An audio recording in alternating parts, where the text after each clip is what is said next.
जय गुरुदेव, जय माँ गायत्री। सभी को मेरा प्रणाम। आज मैं एक ऐसे विषय पे बात करूँगी जो इस समय हम सबके लिए बहुत ही महत्वपूर्ण है।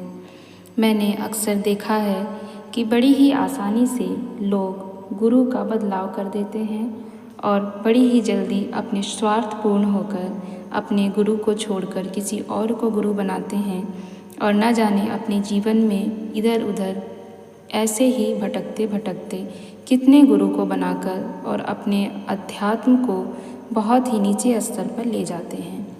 आइए इसी के समकक्ष कुछ समझने का प्रयास करते हैं कि गुरु वास्तव में कौन होता है, गुरु का साथ हमें क्यों नहीं छोड़ना चाहिए, गुरु को किसी भी परिस्थिति में हमें अपने साथ कैसे जोड़ के रखना चाहिए और गुरु के प्रति हमारी समर्पण भावना कैसी होनी चाहिए और गुरु हमारे लिए क्या क्या करते हैं। आज हम समझेंगे जन्म जन्म के साक्षी व साथी हैं हमारे गुरुदेव। एक घटना के माध्यम से इसे समझने का प्रयास करेंगे जिससे कि बातें आप लोगों को अच्छी प्रकार भली भांति समझ में आ जाए।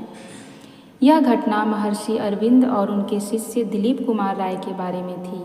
विश्वविख्यात संगीतकार दिलीप राय उन दिनों श्री अरविंद से दीक्षा पाने के लिए जोर जबरदस्ती करते थे। वह ऐसी दीक्षा चाहते थे जिसमें श्री अरविंद दीक्षा के साथ ही उन पर शक्तिपात करें। उनके इस अनुरोध को महर्षि हर बार टाल देते थे। ऐसा कई बार हो गया।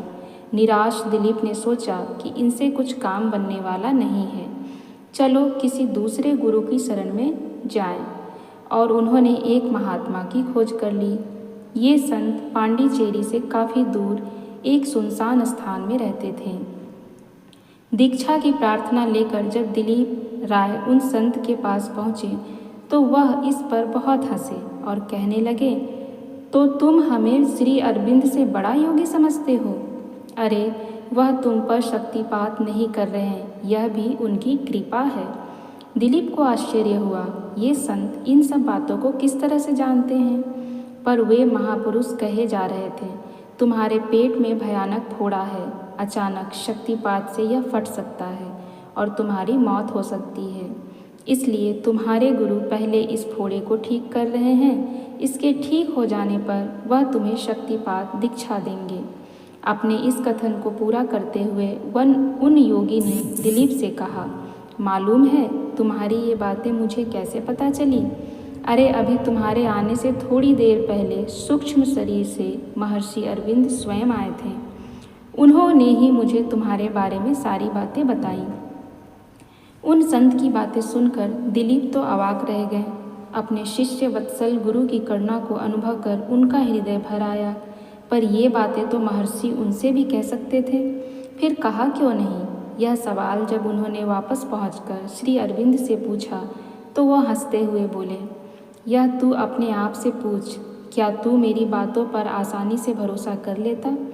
दिलीप को लगा, हाँ यह बात तो सही है, निश्चित ही मुझे भरोसा नहीं होता, पर अब भरोसा हो गया। इस भरोसे का परिणाम भी उन्हें मिला। निश्चित समय पर श्री अरविंद ने उनकी इच्छा पूरी की। यह सत्य कथा सुनाकर गुरुदेव बोले, बेटा, गुरु को अपने हर शिष्य के बारे में सब कुछ मालूम होता है। वह प्रत्येक शिष्य के जन्मों जन्मों का साक्षी और साथी है। किसके लिए उसे क्या करना है, कब करना है, वह बेहतर जानता है। सच्चे शिष्य को अपनी किसी बात के लिए परेशान होने की ज़रूरत नहीं है। उसका काम है संपूर्ण रूप से गुरु को समर्पण और उन पर भरोसा। इतना कहकर वह हंसने लगे, तू यह कर, मैं तेरे लिए उपयुक्त समय पर सब कर दूंगा। जितना तू अपने लिए सोचता है उससे कहीं ज़्यादा कर दूंगा। मुझे अपने हर बच्चे का ध्यान है। अपनी बात को बीच में रोककर अपनी देह की ओर इशारा करते हुए बोले, बेटा, मेरा यह शरीर रहे या ना रहे, पर मैं अपने प्रत्येक शिष्य को पूर्णता तक पहुंचाऊंगा। समय के अनुरूप सबके लिए सब करूंगा। किसी को भी चिंतित परेशान होने की ज़रूरत नहीं है। गुरुदेव के यह वचन प्रत्येक शिष्य के लिए महामंत्र के समान है। अपने गुरु के आश्रय में बैठे किसी शिष्य के लिए कोई चिंता और भय नहीं है। ऐसा ही प्रगाढ़ विश्वास हमें अपने पूज्य गुरुदेव पंडित श्री राम शर्मा आचार्य जी के लिए भी रखना है, क्योंकि वह शरीर से हो या ना हो, सूक्ष्म रूप से उन्हें हम सभी शिष्यों की चिंता लगी रहती है। किसी शिष्य को कुछ बहुत जल्दी मिल जाता है, किसी को देर में मिलता है। इसमें कहीं न कहीं शिष्य की भलाई छुपी हुई है। इसका अर्थ यह नहीं है कि आप गुरु का सानिध्य छोड़कर कहीं और भटक जाएं। आप जीवन में प्रत्येक महान व्यक्ति और अन्य गुरु से दीक्षा लेने की ना सोचें।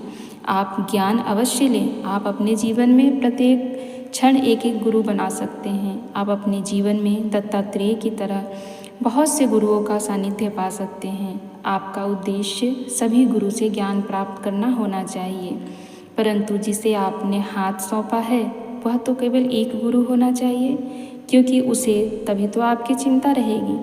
जब आप इधर उधर भटकते रहेंगे, कभी इसका हाथ कभी उसका हाथ पकड़ेंगे, तो कोई भी व्यक्ति संपूर्ण रूप से आपका हाथ नहीं थाम पाएगा।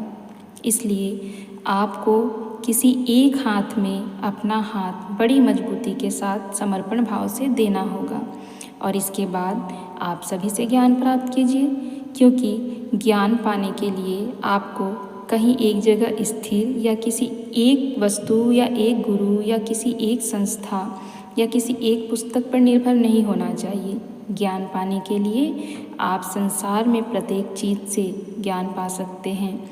जैसे महात्मा बुद्ध ने प्रकृति के प्रत्येक वस्तुओं और प्रकृति के कण कण से ज्ञान प्राप्त किया था, वैसे आप भी सभी से ज्ञान प्राप्त कर सकते हैं।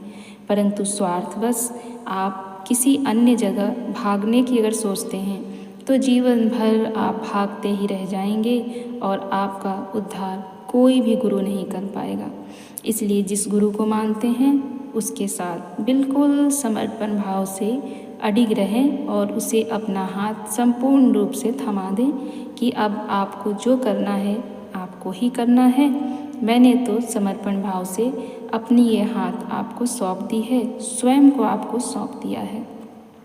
अब सौंप दिया इस जीवन का सब भार तुम्हारे हाथों में, है जीत तुम्हारे हाथों में, है हार तुम्हारे हाथों में।